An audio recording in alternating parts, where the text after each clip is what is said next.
So when you're talking about the things that are taken off the table, and I want to get back to, like, I'm glad we're jumping into the theory part of it, but I want to get back to practical application for people who are dealing with stuff in a second. But before I go there, one quick question. You're talking about the things that were taken off the table with this marriage or this mutation. Hmm. I've often wondered why we haven't seen an explosion of this idea of transracialism yet, where people can claim Ooh. because if biological sex is a social construct, which they are now saying, the Hmm. same way and that race is a social construct, which back when I was learning this Hmm. stuff 20 years ago in college, I was learning all about race as a social construct. Hmm. That logically, and again, I know they're not consistent, but Yep. if they were, you would think that at some point you would see a large portion of people saying, "Well, I identify," like Rachel Dolezal, "I identify as black." So Well, yeah. why? But so far, it seemed they seem to have really the SJWs I know have really prevented that from moving forward. And what is the difference there between gender and race? Yeah, Why is one off limits? they're theorized differently. Now we can talk about why on two different levels, but we'll do the theory one first, and maybe we'll get a little into people's heads second. I like to try to stay out of people's heads, but maybe it's necessary a little now. Okay, so theory. Queer theory positioned the idea, and that's where trans issues come out of, or trans ideology comes out of, is out of queer theory, that it seems very natural that we're stuck into our sexes, male and female, and they position the idea that being stuck into your sex is itself the oppression. And so queer theory said that you affect liberation. So remember, liberation is the solid core here of their ideology. You affect liberation by breaking down the meaning in stable categories. You get rid of the stable categories. Okay. So trans is kind of like the pinnacle of that, because you have people who are literally crossing from one identification to another very willfully, therefore saying that the basis of the categories themselves is something that can be transgressed. So the goal of queer theory is to remove social significance from sexual, gender, and sexuality categories. That's very important. Race, on the other hand, was theorized exactly the opposite. It was to put social significance back into race. And if you look historically, you can see why. What was happening was that all of these liberation movements were using all of the racism to do their radical activism, and racism was just becoming a less and less and less credible argument. People cared less and less and less about race, and therefore they had to increase the amount of significance. However, that wasn't what was going on with the LGBT movement. And in fact, I should just say really the L and G movement. I forget what they called the alliance that they had initially. It was just lesbians and gays. And the point of being a lesbian is that you're a woman that's attracted to a woman. And the point of being gay is that you're a man that is attracted to a man. So that requires man and woman to be stable categories in both, and that sexual orientation itself can be stable. So they had to move away from the idea in queer theory that those are stable categories, because that's required in order to break down A, heteronormativity, male attracted to female, and then B, the kind of normalization of gayness that was trying to happen with male and male gay and female lesbian. That normalization is the enemy in queer theory, because that normalization is what upholds heteronormativity, which is that most people are male-female attracted, and that's okay. That people see that as okay. They see that as the problem. So that's the thing that has to be destroyed at all costs. So you have to take all meaning out of those categories. With race, it was very different. People became less and less and less concerned with what race people were. And so you have to put social significance back into racial categories, and you have to make it so that what gives that social significance is the experience of having been that race.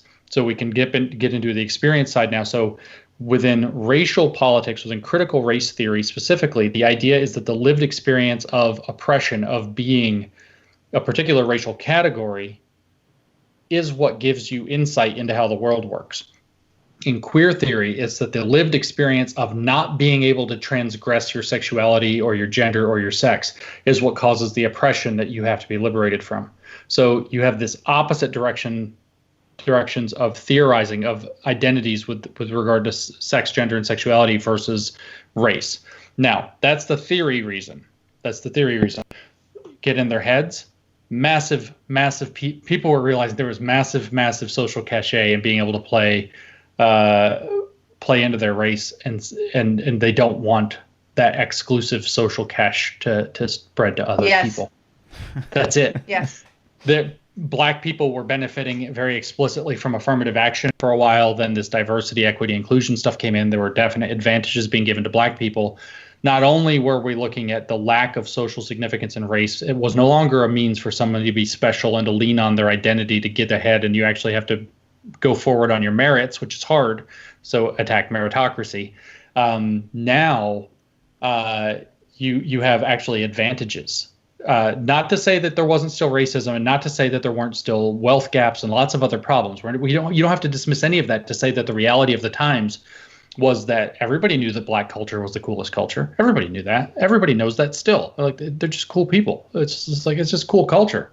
And that's why they have cultural appropriation. They're scared everybody's going to steal their cool stuff and profit off of it where they didn't get to. It's very clear, like, the mentality, what's happening here. And so if you're going to preserve access there, and especially if you're going to launch a all-out rhetorical and social assault on whiteness, you can't allow white people to abandon their whiteness. So, I mean, that's basically the long and short. Theoretically, they say that whiteness is a property that all people that are white happen to get. They can't avoid being complicit in that. Obviously, if you're being given a statement that you're complicit in a sin and you're being manipulated based on that, and there's a lot of power based on that, you can't let people say, nah, I changed my mind, I'm trans, I'm black now, I've been hanging out in the hood, and I'm out of that. It's like, you can't let it happen. So why with women though? Why? So as a group, women also, I would argue, it became at this time in history, talking about, it became beneficial to be a woman also with affirmative action. Or you see in the social justice world now, it's like they will look at a panel, for example, at a science conference and say, I'm not going to be at this conference until there's 50% representation on the panel. And so women are getting positions just simply for being a woman. Why is it though that women allowed this invasion into the category of woman in a way that you didn't see the black people allow this invasion into the category of black? What is it about women that makes them more amenable to this? I don't think it's that they're more amenable to it, to be honest. I think it's that the sex, gender, sexuality triad had already linked them into solidarity across those lines. So the feminist movement was much more invested in the queer theory kind of thing that offshot from it. Judith Butler started off clearly within feminist theory, and then eventually it switched into queer theory as she went further. You see the paper Doing Gender was clearly within feminism as it was slowly morphing into gender studies. In fact, the paper Doing Gender, which is a 1987 paper, is probably indicative of the real shift to gender studies out of just feminism. And so there was already a ton of investment there that prevented feminist women, who were the only women doing any of this anyway, to have any ground to stand on to push back. Because if they were going to, they would say, oh, well, you just don't care about your, lesbian sisters, or you don't care about your bi and trans, these issues. You've got to care about these. You can't be exclusive like this, blah, blah, blah. And of course, what you really had also going on was this kind of rash of very angry lesbian separatist type radical feminists that were at the time in the late 70s going into the 80s, who were massively losing popularity. So they didn't look like the cool hip kids anymore. The gay rights movement's flaring up. So all of a sudden you have the feminists who are going to back up the gay rights movement and the feminists who aren't, where gay rights movement is starting to be this blurry double meaning, where the queer theorists are actually starting to take over the definitions.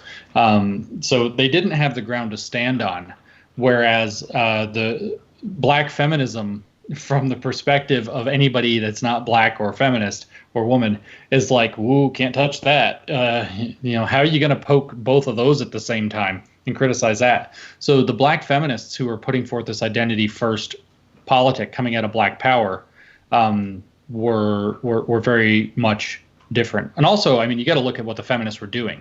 The feminists at the time, radical feminists going back to like freaking the second sex, like 1949, the feminists were already trying to break down the category of gender while maintaining the category of sex.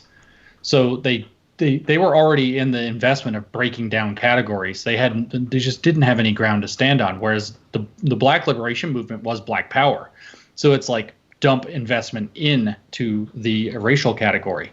And so they've been already for decades going in divergent directions. And by the time this kind of intersectionality thought started to come into the fore, they just didn't have ground to stand on to do it. So I don't think that we will ever see transracial arguments. Like transracial race will just cease to become a significant category where anybody cares before we will see a transracial argument backed up and accepted by this kind of theory. Wow. Well, that explains a little bit about because I can't remember the paper, the person who published it, but last year there was the dust up of the academic who published a paper about transracialism. And Rebecca Tuvell at Hypatia. Okay. And it went nowhere. Well, it blew up. It went the opposite of nowhere. So this was actually it was before we did our papers. So it was in like 2016 or 17. And it actually was accepted by Hypatia. She argued that she did a philosophical argument that said the arguments for transracialism parallel perfectly the arguments for transgenderism. Therefore, why are we not doing this? Why is this not a thing? And what happened was Hypatia accepted it and published it, and the public outcry went berserk. And it went so bad that Hypatia ended up having all of its editorial board resign. They had to reform their editorial board completely. They were coming after Rebecca Tuvell's PhD. They had the paper, I don't remember if they ended up getting it retracted or if Hypatia tried to stand by it. I don't remember the exact details, but it was a, all out struggle. I think they retracted it. I think so too. It was an all-out struggle session against the journal and Rebecca Tuvell for having dared transgress this idea. I mean, it was a meltdown. And the scary part of that one was I remember reading that Rebecca Tuvell said that there were scholars that she had been friends with like her whole career and long time in her life who were writing to her in private saying, I support you. I hope everything's okay, blah, blah, blah. And then writing public denunciations of her at the same time. I guess that's the definition of cancel culture lately, right? That's how it works. That's mental. Yeah. That's absolutely mental. That's happening. I have to make the public statement against you, but privately I support you. Don't worry. Don't tell anybody. You have my support. I can't imagine, by the way, as a human being, how pissed off I'd be at anybody who did that to me. The people who are just trashing me, I'd be kind of mad at, but people who did that duplicitous stuff, oh man. I can't even express how mad I'd be about those people. Like they thought they were being a friend. It's like, oh my gosh. Yeah. This stuff's evil, man. This stuff is evil.